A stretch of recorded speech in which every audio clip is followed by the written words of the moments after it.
Welcome back to Billy Mac Makes. Today I'm going to show you how I use runners on either side of this walnut floating shelf to eliminate snipe. So to figure out how much extra I need to make my runners to eliminate the snipe, let's look at an old piece of maple that I milled up here. So there's where we can really see where the snipe finishes up. And that's about 2¼ inches from the end. So if I want to play it safe and add 3 inches as a runner on either side of my shelf, I should be able to have the snipe take place in the runners and leave the shelf perfect. There we go. After ripping these on the table saw, I now have two 24-inch runners that are 2¼ inches tall, and it's going to take out the snipe as I plane this slab. Now you can see how these runners will go on either side, but the snipe will be captured here on the exit up here as it's entering the planer. Let me mark out where my 3 inches is.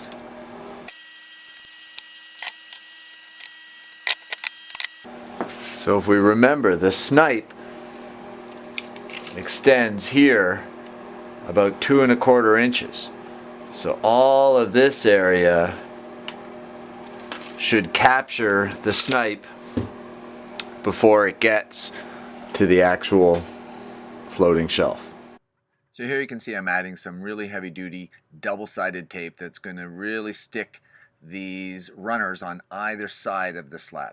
I'm going through all this trouble because the walnut is so beautiful and so valuable. I would rather not trim off 3 inches on either end and call that scrap. That's 6 inches of wasted 2-inch thick walnut. It's much better to have that waste take place in these little sacrificial pine runners.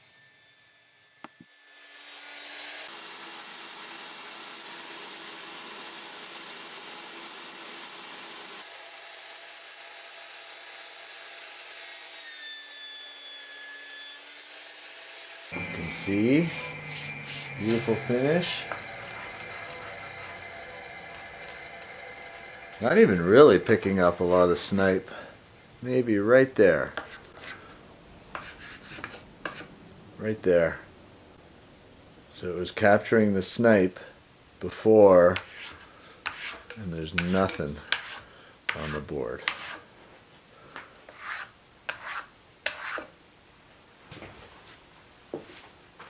Great technique. Give it a try.